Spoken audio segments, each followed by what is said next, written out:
I'm going to walk you through each of those 4 areas really quickly, give you some examples of what some of the classes look like. So in communication, the prefix is COM for communication.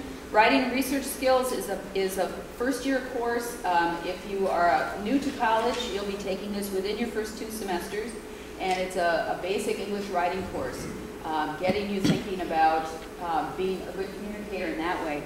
At the other end of your time here is a required course in all the bachelor's programs called Writing About Music. And this course happens at the end after you've had a number of different courses that involve writing. And Writing About Music then actually puts it in the context of professional writing.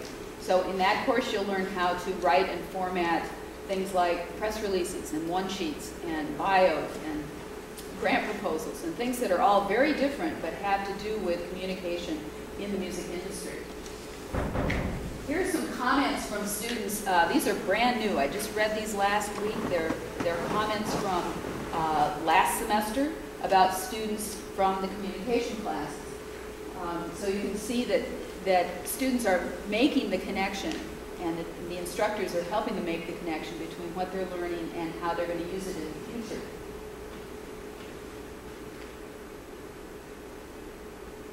Then we have social sciences, and music in the world's cultures is, of course, in world music.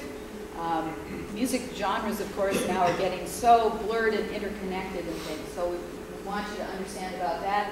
Musical linguistics is looking at identity through the lens of music and language, and music as a language. Economics, if you are a business student, this is quite the time to be taking a class in economics, isn't it, in terms of the world and what's going on in the world. And our economics courses are very connected to the real world.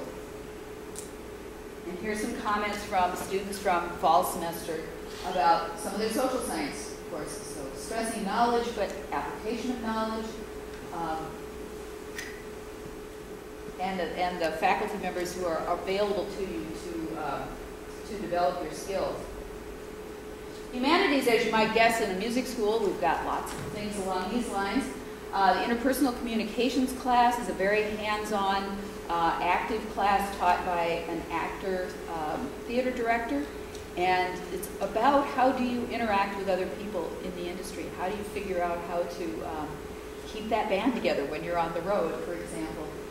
History of popular music, of course, is a really important course for anybody in contemporary music to understand where the music that you play and listen to originated and came from. Many, many artists and musicians are also artistic in a lot of different ways. So you may be a creative writer, you may like photography or something like that. So there are other ways that you can explore your creative ideas. So here are some comments from students from this fall about the humanities courses. You start to see some commonalities, more students talking about how these connect with other things that they're doing. But I think you also see a lot of comments about the faculty.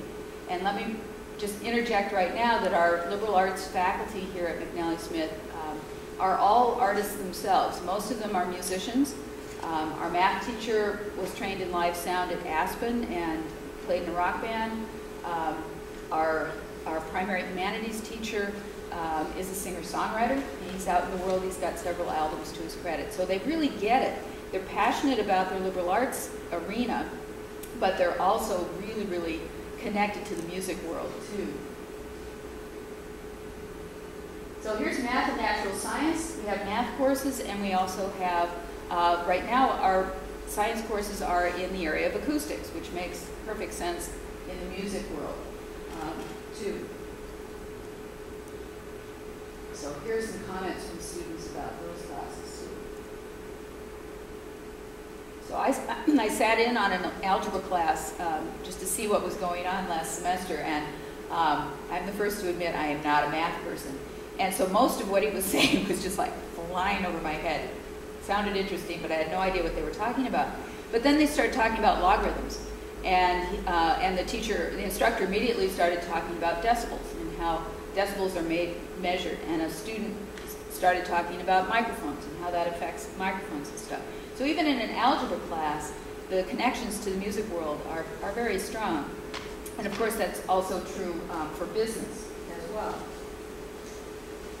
So I'd just like to encourage you in your academic adventure here to remember that it's a two-way street. We can bring great programs to you and fabulous instructors, but then you've got to step up and really say, okay, I get this. This is something I know is going to be important to me.